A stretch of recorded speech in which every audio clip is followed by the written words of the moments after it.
All right, ladies, welcome. Today we are doing our Goddess Connection Circle honoring Venus, and I say Venus slash Aphrodite. So to me, Venus and Aphrodite are so similar. The energy is very similar. There are some differences, and we will talk about it now in this call. But their energies are so close that I feel like when I'm honoring one, I'm honoring the other, if that makes sense. So that's why, even though it says Venus, but I'm going to focus on both, a little bit of Aphrodite, a little bit of Venus, and the differences between them. So I hope you enjoy this connection circle. She's a very special goddess, goddess of love. So very important to women, all women, right? So I'm going to start off with the PowerPoint so that I can get you familiar with her and with her energy and a little bit of information about her.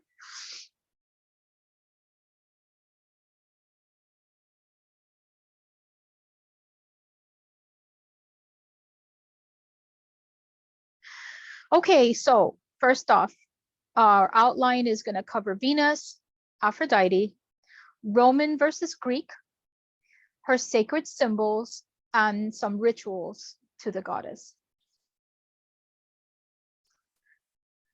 So, Roman versus Greek. The Greek gods and goddesses came into existence before the Romans. So the Romans adapted Aphrodite and turned her into their version, calling her Venus. The Romans considered their gods and goddesses to be flawless and divine. Greek gods and goddesses had more personality and human qualities. Aphrodite can be quite jealous. So what do I mean by that is the Greeks felt that their gods and goddesses were a reflection of themselves as well. So they saw them as divine, but they saw them as having human qualities as well as divine qualities. So they were more complex. They were more complex. There was more complexity to their stories, to their myths, and to the way that they viewed their gods and goddesses. The Romans were a little bit more practical in the sense that they saw their gods and goddesses as just plainly divine. And yes, they did have some human qualities, but not as much as the Greeks. Their emphasis was on the divine qualities of their gods and goddesses. So they were more perfect, in other words, less there was some jealousy and there was some emotions, but they played it down a little bit in comparison to the Greeks. That's why when we look at Greek myths and we look at Roman stories, we notice that the Greek myths show the gods and goddesses in situations that were almost human-like, in the way that they handled conflict and the way that they handled things was much more of a human quality. So that's what I meant. I wanted to just clear that up. Julius Caesar, who is the famous Roman emperor, considered himself a direct descendant of Venus, and he used to call her Mother Venus. So Julius Caesar was one of the ones that emphasized on Venus being a mother goddess, versus the Greeks, who didn't really see Venus so much as a mother goddess. They saw her as goddess of love, but not the emphasis on being a cosmic or earthly mother, the way that Julius Caesar portrayed her. You can go to the next slide for me.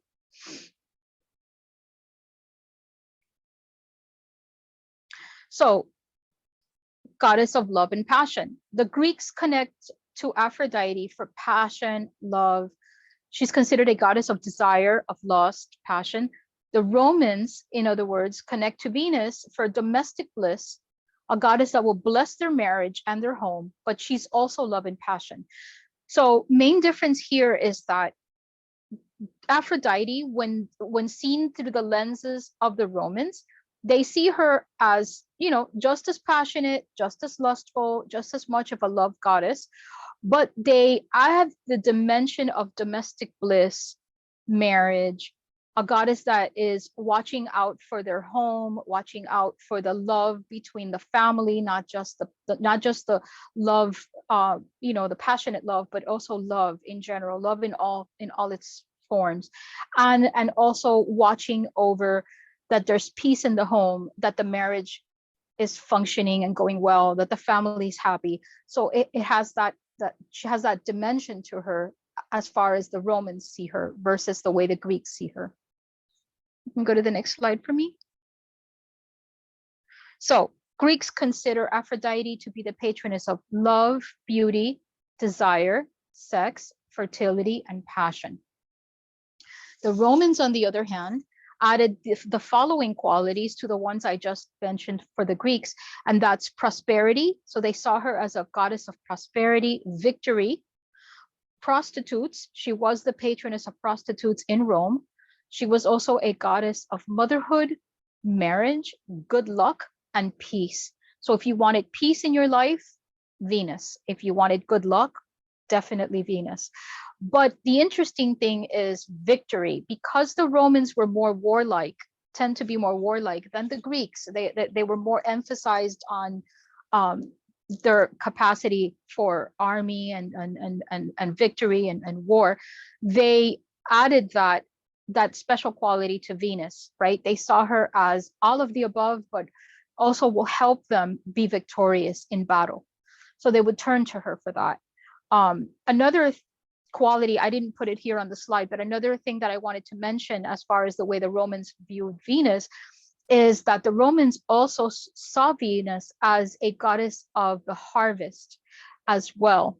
There was an early goddess in Rome before the Romans adapted the Greek gods into their pantheon.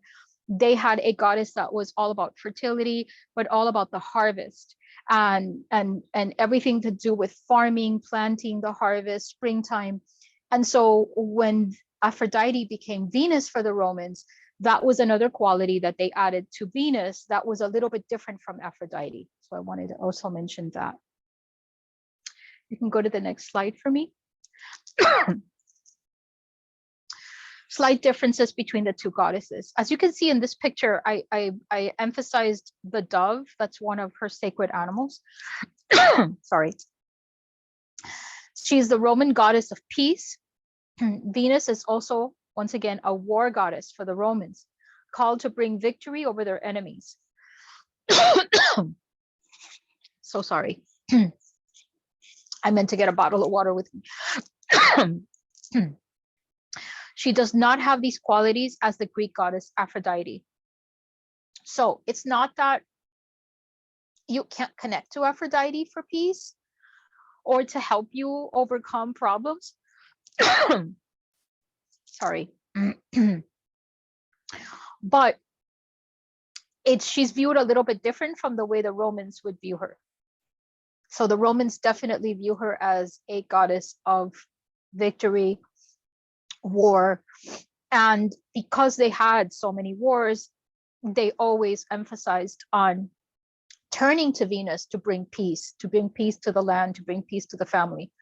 So that's one thing that the Romans really emphasized on. You can go to the next slide for me.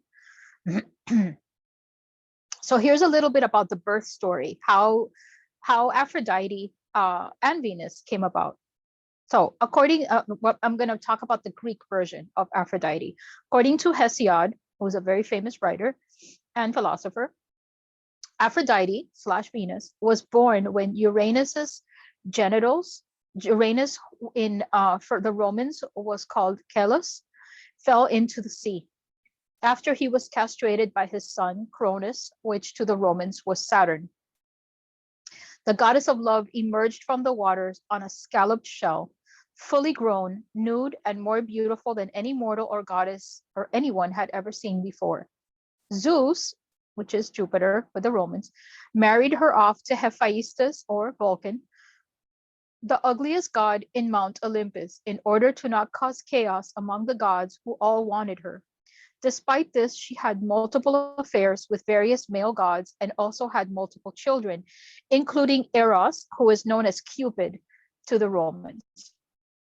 So both the Romans and the Greeks share a very similar birth story for her, for Aphrodite and Venus. But the one that we're most familiar with is the story of Aphrodite, which is the one that was emphasized by Hesiod and other writers. So I wanted to emphasize on her birth story. You can go to the next slide for me. Now, there's two two sides to Aphrodite that were well known during that time was, and this is one of her epithets, is Aphrodite Pandemos. She is the one that rises from the sea and belongs to the people. Priestesses of Aphrodite Pandemos often had sexual relations with men that would visit the temple in order to provide sexual healing by aspecting the goddess. Okay, so it was like they would have sexual relations with men that felt that they needed that kind of healing, and that healing was provided by Aphrodite Pandemos. Yes, Aphrodite Pandemos. I'm sorry. So the priestesses would channel that energy, the energy of Aphrodite. Now there's Aphrodite Urania. So Aphrodite Urania is the heavenly version of Aphrodite. She personifies platonic love. And priestesses of Aphrodite Urania were usually virgins and were devoted to her as a heavenly goddess. So the priestesses that would focus on Aphrodite as Urania were not interested in having sexual relations with men for their healing purposes. They would focus more on direct devotion to her, and they were mainly virgins or women that were unmarried, in other words. So they would devote their life to the worship and cult of Aphrodite as priestesses. So those were the two main types of priestesses that were known at that time in early Greece. And then the Romans had a slightly different way of focusing their priestesses. They didn't have priestesses as devoted as the way the Greeks did. So it was a little bit different. You would have more of a personal devotion in the home. In other words, you would connect to her that way. And then once again, she was also considered a goddess for prostitutes. They would pray to her and ask for her to help them. So totally different way of looking at the goddess, the Romans and the Greeks. You can go to the next slide for me. So Venus has, in the Roman version of Venus has a dark side. So aspect of Venus is associated with the extinction of the life force and war. Okay. Oh, thank you. This shows that even goddesses of love can have a dark side. Usually this aspect of Venus is shown as an aging woman, the opposite of beauty. So not always, but she's sometimes seen as a crone in her dark side, as Venus Libitina. So it's like a dark aspect of Venus where she's seen as like a crone or an aging woman. That's one way of looking at her. And also because of her connection to war for the Romans, they would see her as the extinction of life, the life force and war, meaning that she was a goddess that had to do with the dead. So it's interesting because she has a very similar Hecatian energy to her. If you're familiar with Hecate, very similar energy, but only in the dark aspect of her as Venus Libitina. So I just wanted to point that out. That's one of her epithets, but for the Roman Venus, not for Aphrodite. You can go to the next slide for me. So some of Aphrodite's and Venus's sacred symbols, they share this, is goddess of love, beauty, and passion. Some of her symbols are the rose, especially the red rose or the white rose. Both roses are associated to Venus and to Aphrodite. Shells, all kinds of shells, especially scalloped shells, but all kinds of shells. Pearls, swans, doves are another one of, it's not listed there, but doves are another one of her sacred symbols because that's one of her sacred animals, the dove, and the mirror. To have a beautiful altar to Venus or Aphrodite, it is nice to have a mirror on the altar that it's used for self-love. I believe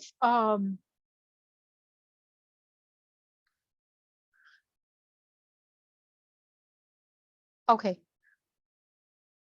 Marlu, there's a message in the connection circle in the chat. I think somebody was trying to get in, but they needed a link.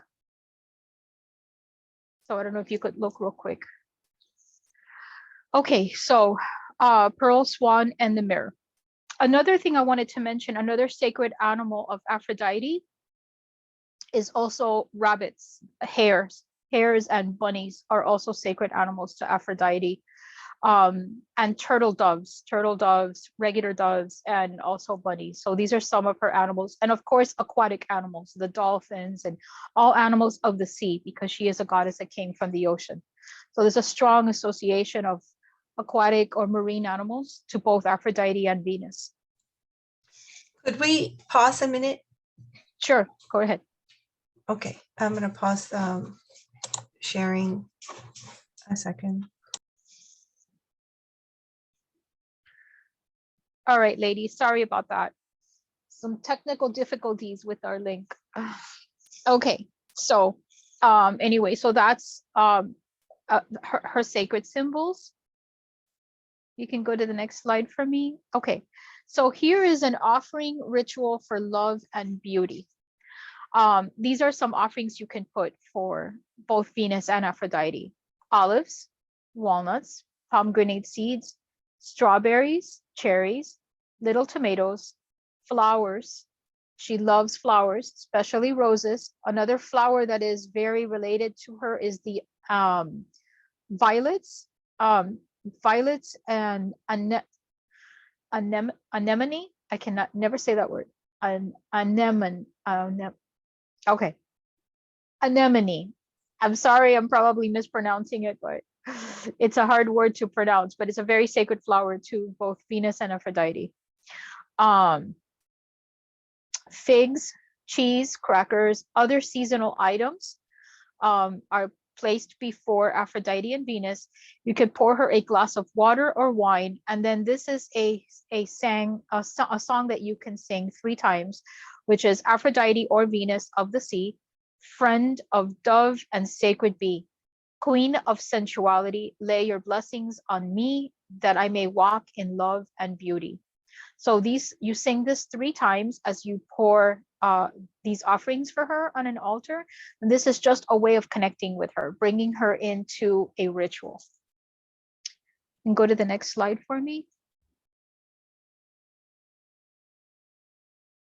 So this is a loyalty offering or prayer, an offering or prayer to give to Venus or Aphrodite. I come to you by candlelight. I bring a humble gift this night.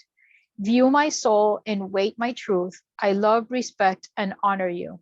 May this gift be well received by love's goddess, Lady of the Seas. And these are some other offerings that you can give to her, which are shells, beauty products, chocolate, roses, wine, moon or sun water that you can make, jewelry, and any created object, anything that you want to make for her, and sand. And you know, any offering of sand is also good to put on an altar with her connection to the ocean. So this is another ritual or another small way of connecting to her. I have a question. Yeah, absolutely. Is this done on a full moon, new moon, or is there a specific day, or is it just for self-love? This you can do this anytime. This is just to be able to connect to her energy. She's not considered a lunar goddess per se, but she is a goddess that a lot of people do connect. When it comes to the moon, they will connect with her. I've been to moon circles that are all about Venus and Aphrodite, full moon circles. But this is something that you can do anytime. This is not specifically for circles. This is just to connect with her. If you want to make, like, if you want to petition her, you want to ask her for something, if you have a petition that you want to connect to her, or start a relationship with her, if you want to start a relationship where you connect to her often, these are just good ways of doing it. Just ways that you can give her an offering, and show her that you want that connection, that you're requesting a connection with her. So thank you. And you're welcome. So this is a lipstick spell to Venus or Aphrodite. It's called Sirens lipstick spell. So I found this and I thought it was so interesting. I had heard that a practice that a lot of people that connect to Venus or Aphrodite like to do is to have a lipstick that they dedicate. It could be a perfume too, doesn't have to be a lipstick. It could be a perfume or an eyeliner or any kind of any cosmetic that you want to dedicate to her. And what I mean by dedicate to her is that when you use it, you will be connecting to her, like connecting to her energy. So this particular one is it's called the Sirens lipstick spell. And it's basically the idea of it is that it's that when you use this lipstick, it's like a little ritual that you're going to use when you're putting on your makeup in the morning or whenever you're going to an event, that you want to have that connection of not just self-love, but you want to be attractive. You want to be able to put your face, your your best foot forward, and you want to be have that energy of attraction, of people like valuing what you have to say and valuing you even more than usual. Then this is a great ritual to do that. And basically, you're going to need sugar. You're going to need a lipstick, preferably a red lipstick, a pinch of sugar, and a mirror. If you don't like red lipstick, doesn't have to be a red lipstick. It's red lipstick is just its energy, its vibration is very intense, very passionate. But it doesn't have to be red. Like you can use a pink lipstick or any color lipstick that you associate to her or that you'd like to associate to her, that you want to connect to. And then a mirror and then a pinch of sugar. You can go to the next slide for me. So these are the instructions for the Sirens lipstick spell. First, you wash your hands. Wash your face. I'm sorry. And then you just do your makeup as you normally would. And then when you're done with that, you'll say the words, with the blessing of the goddess Venus or Aphrodite, my words are as sweet as sugar. They attract and lure like a song. Okay. Then you take the sugar and place it in your tongue. Wait for it to dissolve. Okay.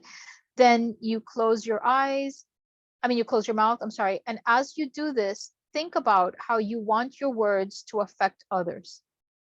And then you say, with the blessing of the goddess, I will captivate. And then you say it 3 times while looking into the mirror. Then you use the red lipstick and paint your lips with it.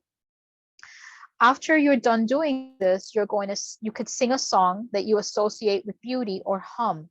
And the humming or the singing is just to kind of activate the magic of the lipstick and activate the magic of the sugar that you put in your mouth. So it's kind of like an activation type of energy. Okay. Then you're going to rub your lips together. And as you look in the mirror, you'll say, may I begin. Okay. So may my song begin. And then that will be like the total activation of the spell. So it's like a ritual or a spell. Then you close the spell by blowing a kiss to yourself in the mirror. And that's it. It's a really simple spell, but very effective to give you that extra push that you need sometimes, we all need, especially when we want to attract. And then you can dedicate this lipstick to her, placing it on the altar. And every time you want to embody yourself with the goddess energy, you wear the lipstick. So this is a way of making sure that you always have that connection to her if you desire. You could, like I'm saying, you could also use perfume instead of lipstick, and then just change the words a little bit, like you could still use the word I captivate. And then you can say, with this perfume, may my song begin. As I use this perfume, may my song begin. So however you want to do this. So it's very interesting. You can do it in different ways. I personally like the lipstick spell. I personally wear a lot of lipstick. I like lipstick. So to me, like this makes sense, but you can personalize it so it makes sense for you. You can go to the next slide for me. So here is a self-blessing ritual with the goddess Venus. And I personally love this blessing. This is a really beautiful blessing. And it is to bless and consecrate all parts of your body to the goddess. So basically, we put our hands over your head. Are we doing And this now? if you like, yeah, if you like, I'm going to go through each one. You want to go ahead and do this. So put your hands over your head, okay? And you say, bless my mind that I may always think of you. And you're going to touch your crown chakra and visualize the color violet, okay? So we're incorporating the chakras into this as much as possible. We want the energy to flow. So you're going to visualize violet.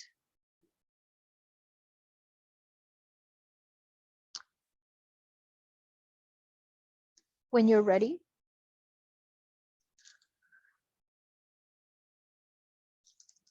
go ahead and put your hands over your eyes and you say, blessed be my eyes, that I may see your ways. And then you touch your third eye, put your hands on your third eye, but covering your eyes. So it's over your eyes.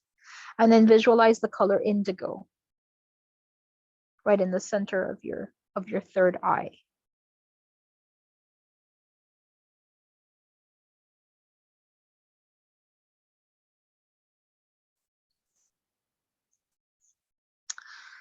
Then the next one is blessed be my voice, that I may always speak and sing of you. Touch your throat and visualize sky blue.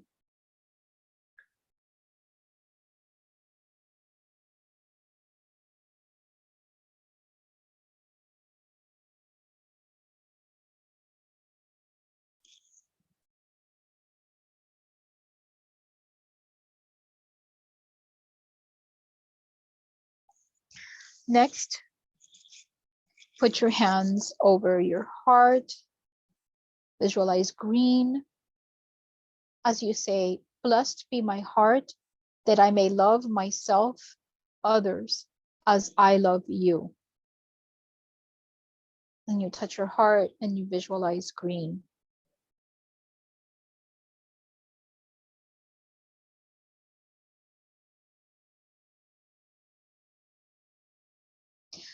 Then you go ahead and touch your solar plexus or your center. Okay. Visualize the color yellow as you say, blessed be my center that I may be grounded and open on your earth.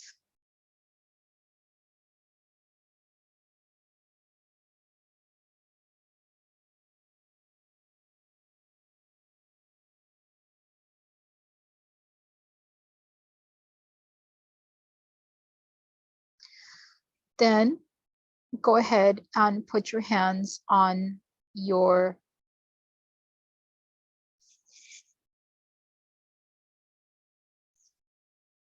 I'm sorry, I was having some trouble being able to see the screen. Sorry about that.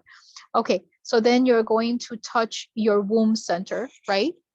Okay, so you're going to touch your lower abdomen and you're going to say, blessed be my womb, my creative energy, the cauldron of birth and rebirth, and visualize orange.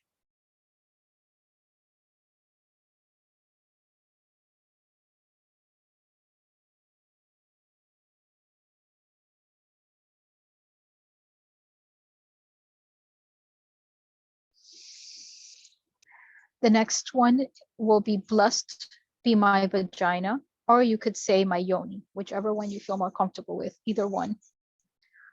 Gateway of life and pleasure. Then you go ahead and touch your yoni and visualize red.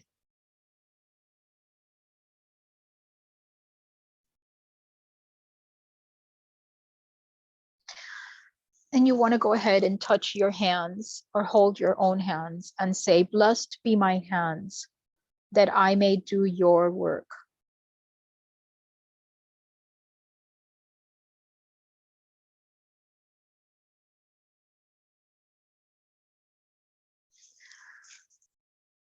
Then finally, you can touch your legs or your feet or both.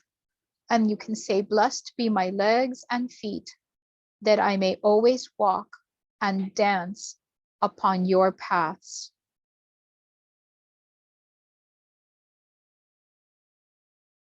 And then finally, I am goddess, blessed be. So as you can tell, this blessing, the self-blessing, is to instill self-love and connection to the goddess at the same time. And if you can tell by the words, this is good if you have, once you start getting a connection to the goddess and you start connecting with her more, a way of consecrating your body to the goddess and to your own inner goddess as well. Okay, so it's definitely a self-love connection as well as a connection with her. And if you can tell by the words, it's looking at the goddess as that mother figure. So you can tell that the self-blessing, you can use this with the energy of Aphrodite, not that you can't, you can totally, instead of using a self-blessing to Venus, you can focus it on self-blessing with Aphrodite, but it has a little bit of a mother goddess touch to it. So it's like connecting to her as a mother goddess or as a goddess of the earth, a goddess of blessings, if you can tell by the wording. So I just wanted to point that out. But this is for you to use as you see fit, and whatever your connection to the goddess is, whether you connect more to her aspect as Venus or you connect to her more as Aphrodite, you can use it either way. So that's a beautiful self-blessing that I hope you enjoy using. And this is, by the way, to answer your question, you asked earlier about but using it on a full moon or a new moon. It's interesting because the lipstick or ritual, you can do this anytime, but this particular self-blessing is used a lot during the new moon and the full moon. So interesting enough, you can do it anytime. I mean, you could even do this every day if you choose to. When you wake up or before you go to bed, you can do this self-blessing to her, but it's used a lot in lunar circles. It's used a lot before a new moon or before a full moon. So just and it's more great to be used by a red tent. Like if you have a red tent gathering of women, it'd be great to do that self-blessing as part of a ritual that you incorporate into a red tent, because it's all about connecting to the goddess, but connecting to yourself, the goddess within you, your connection to your higher self and to the goddess. So it has a dual purpose. So I have a question. Yes, So in that of case, course. I could use it with any goddess of love. Yes, you can. Yes, you can. Right. Yeah. Okay. This was written as a way to connect with Venus or Aphrodite. So not only to connect to the goddess, but to connect to your own inner goddess in order to have that connection of self-love. But you can definitely use this if you connect to another goddess of love, like Freya, Benzaiten, Venus, Aphrodite, really any goddess, even Lakshmi, any goddess that it has a connection to love or self-love. You can definitely do this. Hathor, there's so many beautiful goddesses of love out there. Ishtar, Inanna. So you can definitely use it. Absolutely. And I think that's the last slide in the PowerPoint. Is there anything else? Yeah. Okay. So the next time that we do a goddess connection circle, which is in March 1st, is to meet the goddess Benzaiten, which, by the way, is also a goddess of love and flow and many other beautiful things. And she's a Japanese goddess, and we're going to get to know her a little bit better in March. So if you want, you can stop sharing. Thank you. I wonder if anybody has any questions. Okay, sorry. I was looking to see in the chat. I thought I saw something. Any questions? I know today on the call, we only have 2 people. So the questions might be from the ones watching the replay. So, you could always send me questions if you have any questions. But anything you want to ask about Venus or Aphrodite? Do you have a connection to her, Lynn? Have you ever worked with Venus or Aphrodite? Not the two of them specifically, but I have been really drawn to Greek culture in general. And the only thing I know about Venus, like the aspect of her, has definitely come to me. I know that Fridays are her day, and it's a good day to do self-love work on Fridays. And Absolutely. I have done some of the sacred sex work, and so I feel very connected to that part of it as well. So that feels like it resonates. And thank you so much for holding this space. It felt really good to just like be able to connect today, and sending Oh, so you're much welcome. love from where I am and to all the red tents as well, and just connecting us in love and the energy of the goddess Venus and Aphrodite. So yes. Thank you. Thank you. I'm glad. Yeah, so she's, it's actually sacred sex work with her is amazing. Beautiful goddess to connect to, honestly. Very beautiful goddess. Um, and I'm not going to, I was meditation. We only have a couple minutes left. I wasn't sure if to do a meditation. Should we? What do you think? We should do a meditation? Okay. Okay. I'm We just have scared to, 12 do we have enough minutes. time? 12 minutes? Okay. I'm scared to go over time. All right. So let's go ahead and do a meditation to just kind of connect to her. We're going to connect to her in the ocean, in the water, as we connect to her. So if you want, you could put your cameras off, that whatever makes you more comfortable. All right, ladies. So I'd like you to go ahead and relax. Sit back and relax and take a deep breath. I'd like you to take a really deep breath, relax, and take in white light as you close your eyes. Visualize yourself covered in white light, covered in a bubble of protection.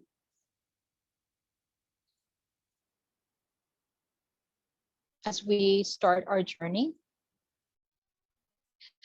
So I'd like you to visualize yourself in a beautiful field, surrounded by flowers and trees. You're out in nature, enjoying the sights around you. I'd like you to continue to walk down this path. And as you continue to walk, you notice approaching an area where you're going to be facing ocean or Sorry, we can't continue hear to you. walk. You can hear me? You're robotic.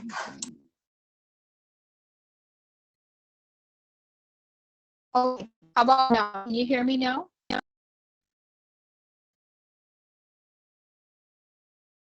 Can you hear me?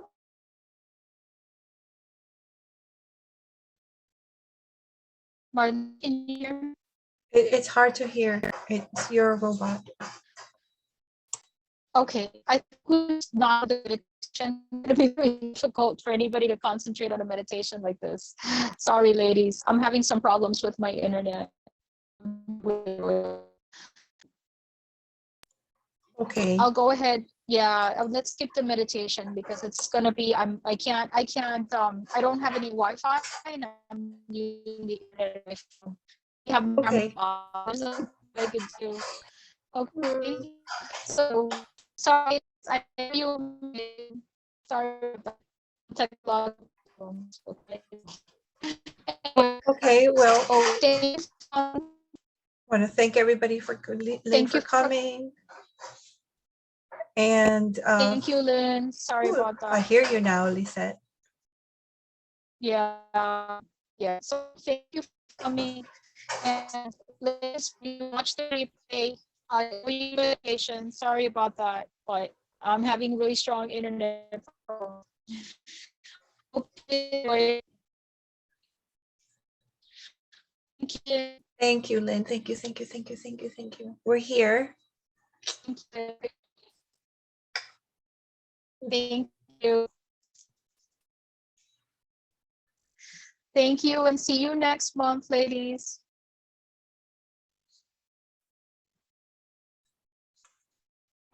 Bye.